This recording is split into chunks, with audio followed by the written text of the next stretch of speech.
Of course, the school year is here and we're just over a weekend. Students are back in class and I'm willing to bet phones are back in the classroom too. We've been talking a lot about phones in schools for the last few weeks, and there is so much to cover on this topic. So please let me know if you want us to keep tackling this subject. Send me an email, dan@WRAL.com. What do you think about phones and schools? Should they stay there? What are your thoughts? We got a ton of feedback from teachers who are more than happy to share their thoughts on phones in schools. Gladys has been a teacher for 48 years. She wrote, "The classroom is no place for a cell phone, period.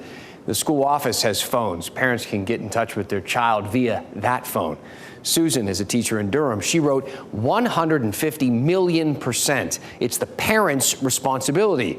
Susan, I take your point, though 100% would have been fine. Maybe she's language arts.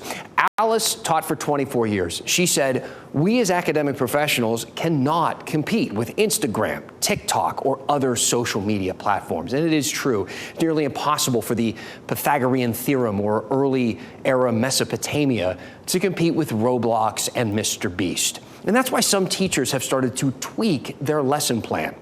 UNC Charlotte tried out a technology called Poll Everywhere. This is one of their demo videos, and it's pretty simple. A prompt shows up on a screen at the front of the room, and students can then use their phones to answer questions. It can be used for classroom polling or some pop quizzes, competitions, and a lot more. UNC Charlotte found the program, quote, added a flavor of a gaming approach, allowing students to be more engaged with the material. Gamification is sort of a buzzword in parts of education nowadays. It means adding elements like storytelling and problem solving, competition and reward systems into everyday lessons. Quizlet has digital flashcards and lets teachers generate review games for students, where these students can answer questions right from their device, competing individually or in teams.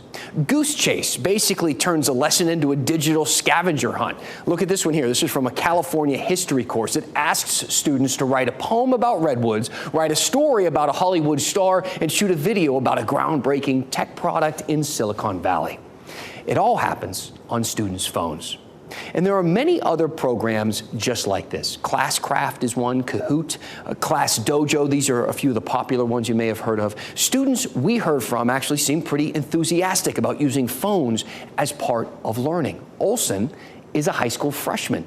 He wrote me and said, "My last teacher told us to take videos of his math problems and how he worked them out. You can see what they are doing in real time." Also, he said, "Shout out to Mr. Stesiak." We're gonna go Stesiak. We're going Mr. Stesiak. He says, "Best teacher ever." Mr. Stesiak, that's a good shout out. But this doesn't stop at fun video games and videos and things like that. Phones are part of our everyday adult lives as well. Our viewer, Brett, brings up a really great point. He wrote and said, "I believe we need to teach kids how to manage their own phone use rather than just restricting it. If we can help them find balance now, they'll be better equipped to handle the challenges of our tech-driven world as they grow up." And Brett, I'm so glad that you said that. You see, schools are updating their curriculum all the time. You know, we didn't have personal finance classes when I was in high school. No one taught us how to create a spending plan or manage a credit card bill or maintain a good credit rating. Today in North Carolina, these types of classes are in all public high schools. Financial literacy classes are required now for graduation. So why not digital literacy? There are groups working on this too. The Center for Humane Technology has a youth toolkit with 30 to 60-minute lessons on the economy of attention, how brains respond to social media, how students can take control of their social media use, and much more. Figuring out phones in schools is not easy. There are positives and there are negatives, clearly. Calvin emailed me and put it this way: "No easy answer for difficult questions, but I like your way of making us think." And that is what this segment is all about: thinking through the toughest topics, tackling news head on, going deeper than the headlines. So please tell me, what do you think? Send me an email at dan@WRAL.com.